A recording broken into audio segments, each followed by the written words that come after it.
السلام علیکم ورحمۃ اللہ وبرکاتہ۔ مناجات کے چند دعائیں ارشاد پڑھ رہا ہوں، سمجھ کر مانتے ہیں۔ گناہوں کی عادت چھڑا میرے مولا، گناہوں کی عادت چھڑا میرے مولا، مجھے نیک انسان بنا میرے مولا، مجھے نیک انسان بنا میرے مولا، میری سابقہ ہر خطا میرے مولا، میری سابقہ ہر خطا میرے مولا، تو رحمت سے اپنی مٹا میرے مولا، مجھے نیک انسان بنا میرے مولا، مجھے نیک انسان بنا میرے مولا، تو قدرت سے اپنے بدلنے کی اوج سے، تو قدرت سے اپنی بدلنے کی اوج سے، ہر ایک میری لغزش خطا میرے مولا، ہر ایک میری لغزش خطا میرے مولا، مجھے نیک انسان بنا میرے مولا، گناہوں کی عادت چھڑا میرے مولا، مجھے نیک انسان بنا میرے مولا،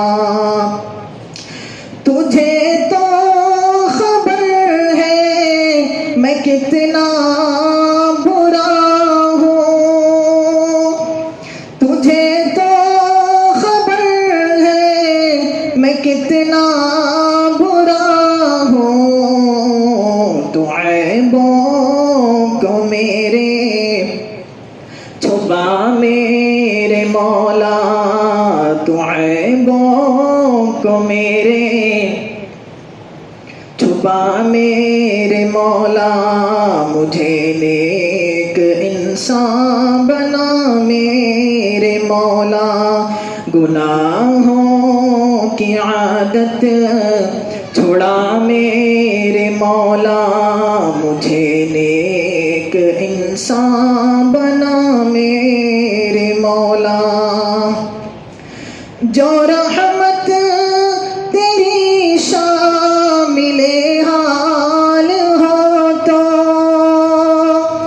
جو رحمت تیری شامل حال ہو تو، ٹھکانہ ہے جنت میرا میرے مولا، ٹھکانہ ہے جنت میرا میرے مولا، مجھے نیک انسان بنا میرے مولا، گناہوں کی عادت چھڑا میرے مولا، مجھے نیک انسان بنا میرے مولا، مجھے نیک انسان بنا میرے مولا۔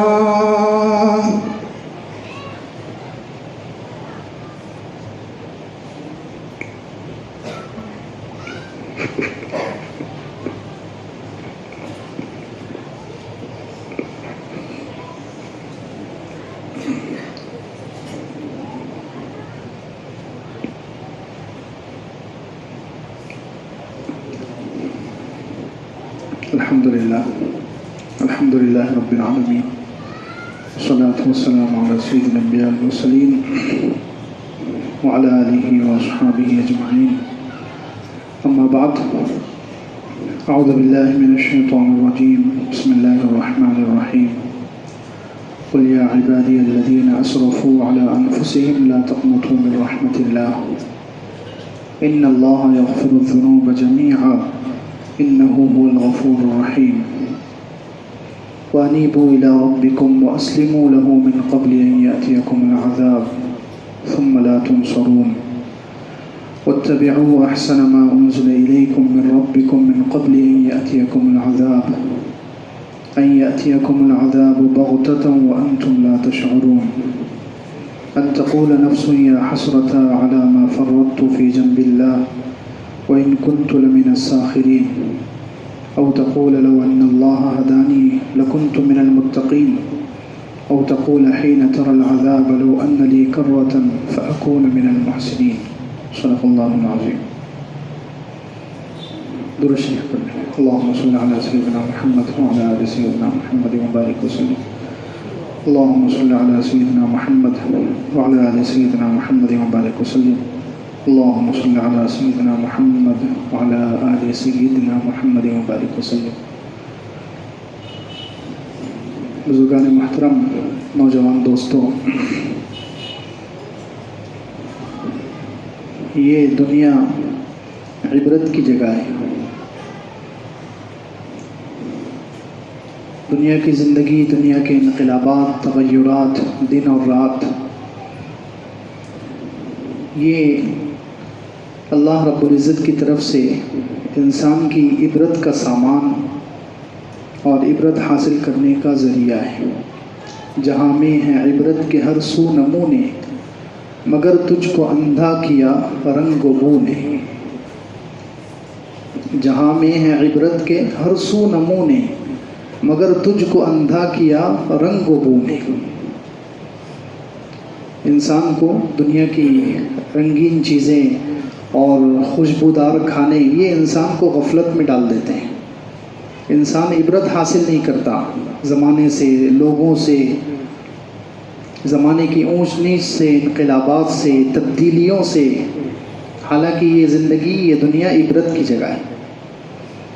یہاں کی ہر چیز سے انسان کو عبرت حاصل کرنا چاہیے، سبق لینا چاہیے. ابھی ایک وبا آئی کورونا کی.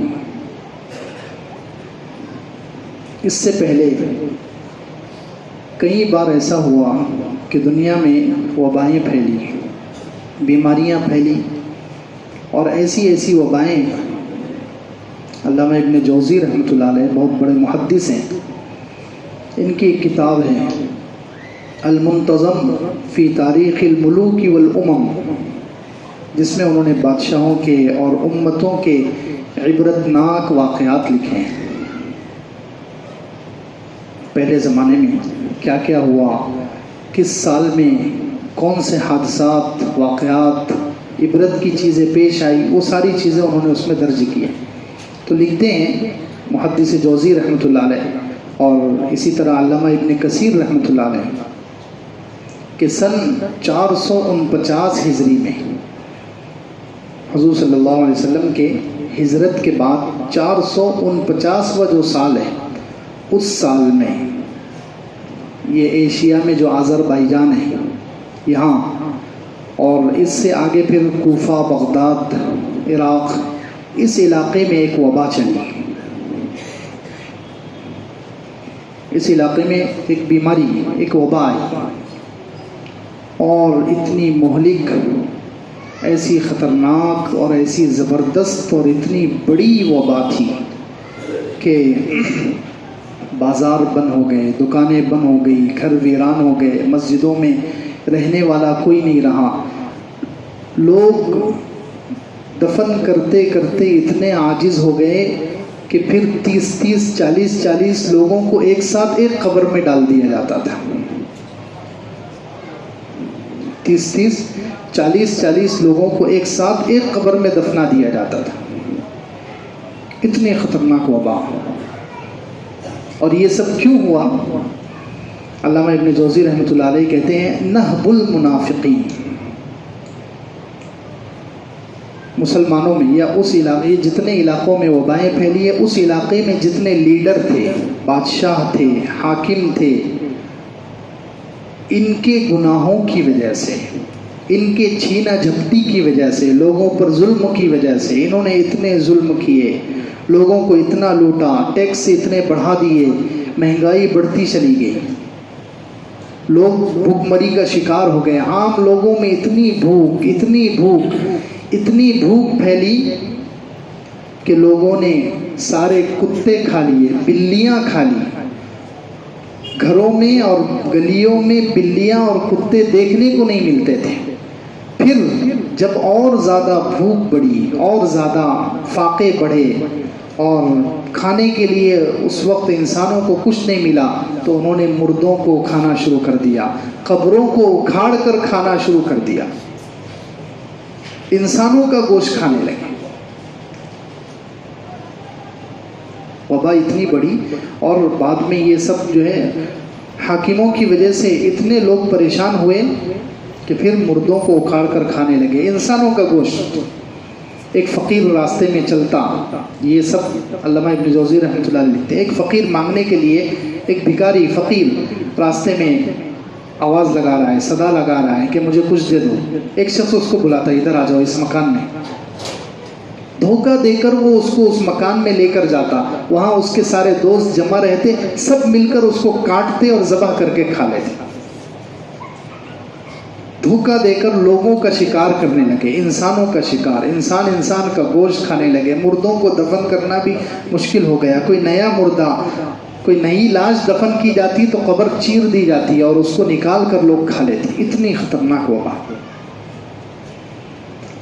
پھر لوگوں کو سمجھ میں آیا، اس زمانے کے جو ظالم حکمران تھے، حکومت کرنے والے تھے، ان کے بات سمجھ میں آئی کہ یہ سب ہمارے گناہوں کی وجہ سے ہو رہا ہے، اللہ کو ناراض کرنے کی وجہ سے ہو رہا ہے، ہمارے کرتوتوں کی وجہ سے یہ ہو رہا ہے۔ تو سب پھر اللہ کی طرف رجوع ہوئے، اللہ کے سامنے رونا شروع کیا، عاجزی شروع کی، گڑ گڑانا شروع کیا، سچے دل سے توبہ کی، ندامت کی، قرآن کی تلاوت کرنے لگے، مسجدوں کو آباد کیا، مقدور بھر جتنا ہو سکتا تھا صدقہ اور خیرات کیا۔ تو پھر اللہ تعالیٰ نے آثار اور پھر اس کی علامتیں ظاہر ہونا شروع ہو گئی، اللہ کی طرف سے رحمتیں اور مددیں بھی اترنا شروع ہو گئی۔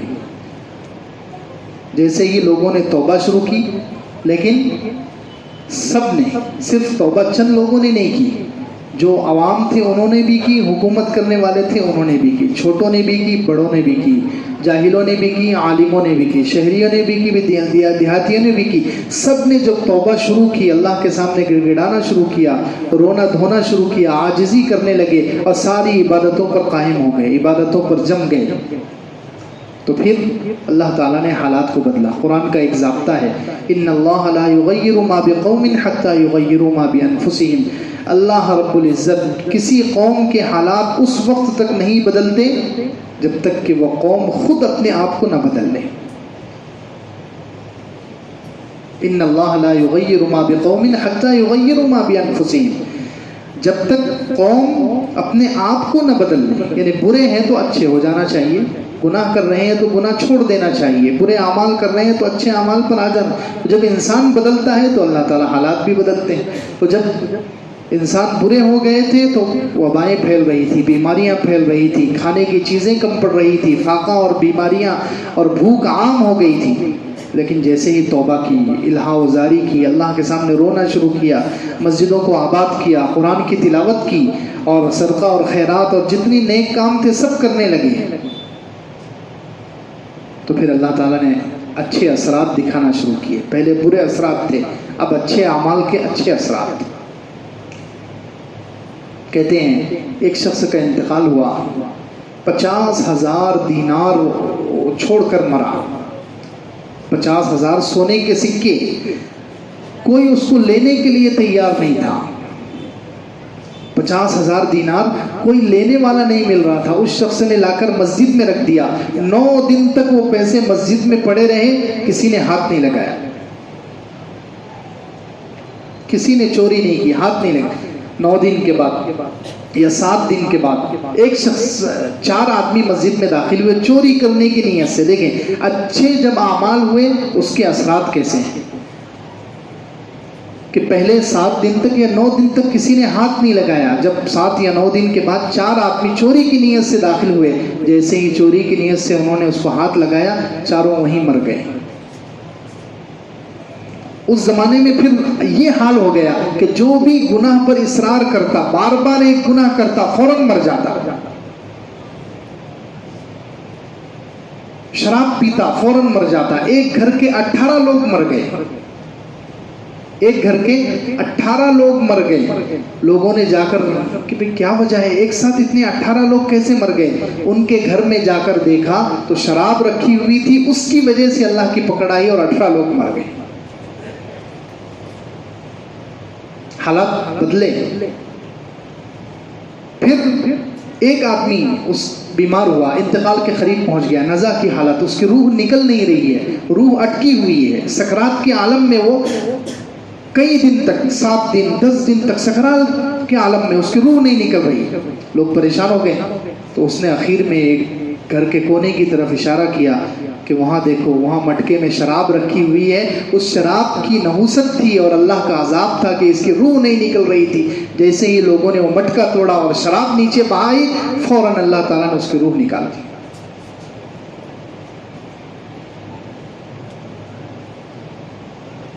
تو جب برے حالات تھے تو وبائیں تھیں, جب ظلم تھا اور حکومت کرنے والے برے تھے, لوگوں میں گناہ عام ہو گئے تھے تو اللہ کی طرف سے وبا. اور جب لوگ نیکیوں پر آ گئے, توبہ پر آ گئے, تقوی پر آ گئے, مسجدوں کو آباد کرنے لگے, تلاوت کرنے لگے, نیک اعمال پر آ گئے, تو اللہ تعالیٰ نے پھر ایسے حالات بدل دیے. تو اس لیے کہا کہ یہ دنیا عبرت کی جگہ ہے. پچھلی تاریخ سے, پچھلے لوگوں سے, گزرے ہوئے زمانے سے اور زمانے کے لوگوں سے انسان کو عبرت حاصل کرنی چاہیے. یہ دنیا ہے, یہ عبرت کی جگہ ہے, یہ نصیحت حاصل کرنے کی جگہ ہے, یہ عیش کی جگہ نہیں ہے, یہ مزے کی جگہ نہیں ہے, یہ گناہ کی جگہ نہیں ہے. گناہوں میں ہم ڈوبے ہوئے ہیں, گناہوں میں ہم غرق ہیں, وبائیں آ رہی ہیں, بلائیں آ رہی ہیں, پریشانیاں آ رہی ہیں, ظلم بڑھ رہا ہے, آفتیں گھیر رہی ہیں, لیکن ہمارے گناہ چھوٹ نہیں رہے ہیں.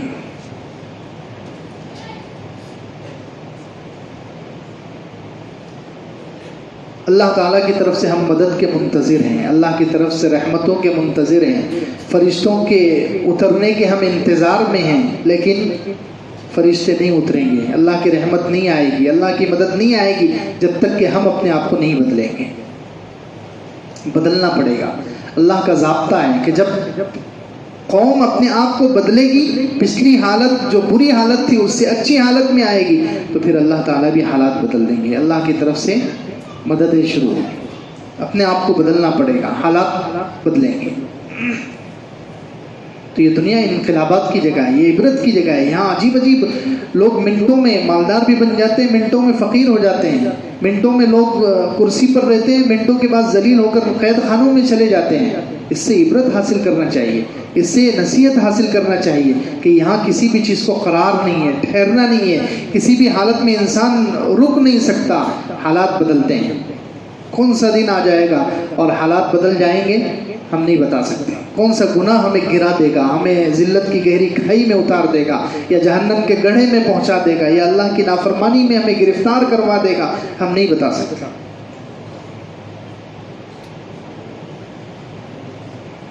یہ دنیا ہے, عبرت کی جگہ ہے. لوگوں سے, تاریخوں سے, اس کے اونچ نیچ سے عبرت حاصل کرنی چاہیے. نشیب و فراز دنیا میں جو آتے ہیں, ہم مست ہیں کمانے میں اور دنیا کی کمائیوں میں اور دنیا کی چیزوں میں اور دنیا کے اسباب میں.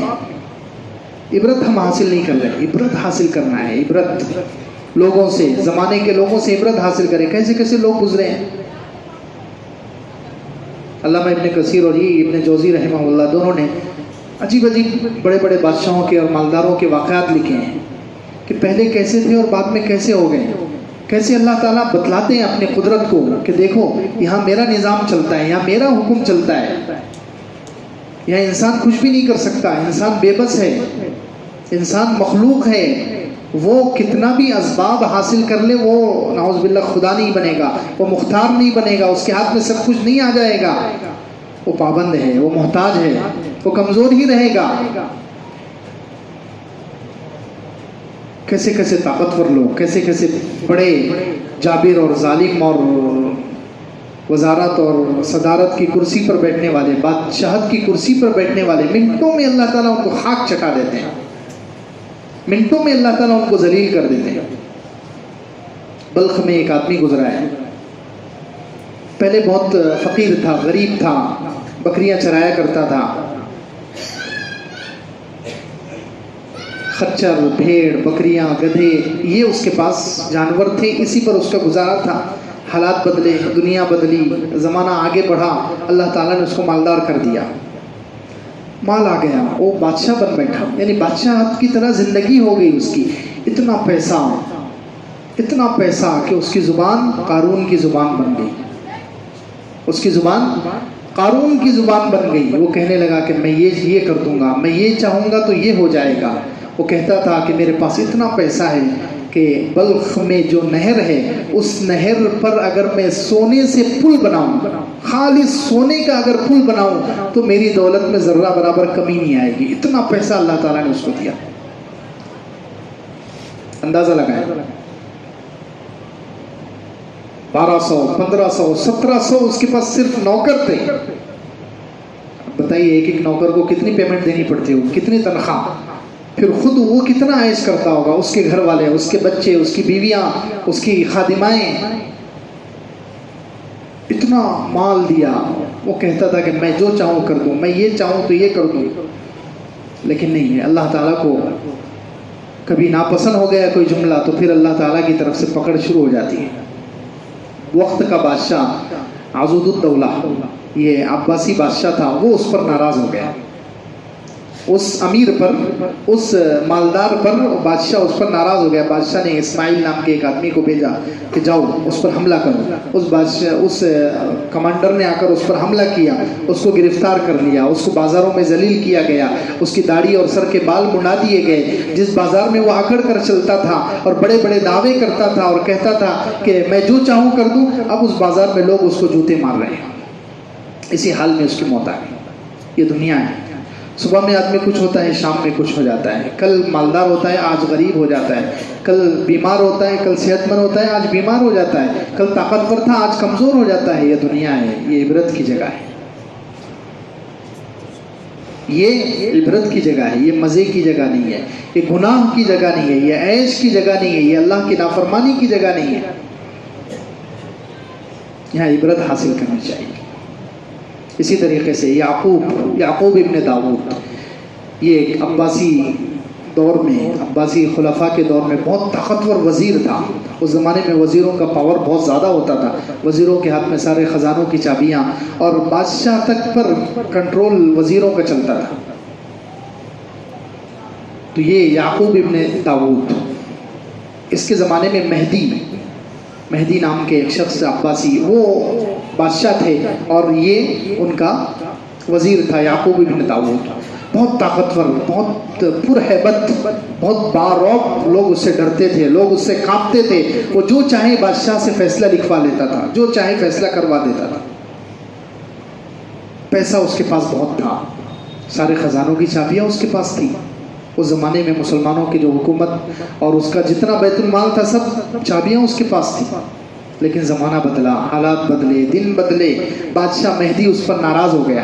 اب جو اتنا بڑا وزیر ہے، جس کے ہاتھ میں اتنا پاور ہے کہ وہ بادشاہ کو بھی کسی بھی بات پر مجبور کر سکتا ہے، لیکن اب بادشاہ کے دل میں اس کے بارے میں کوئی بات آ گئی۔ بادشاہ تو بادشاہ ہوتا ہے، بادشاہوں کے بارے میں ہم سنتے رہتے ہیں کہ بادشاہ تو ان کا مزاج کیسا ہوتا ہے، کبھی بھی مزاج بدل سکتا ہے۔ بادشاہ کا مزاج اس یعقوب ابن داؤد پر بدل گیا۔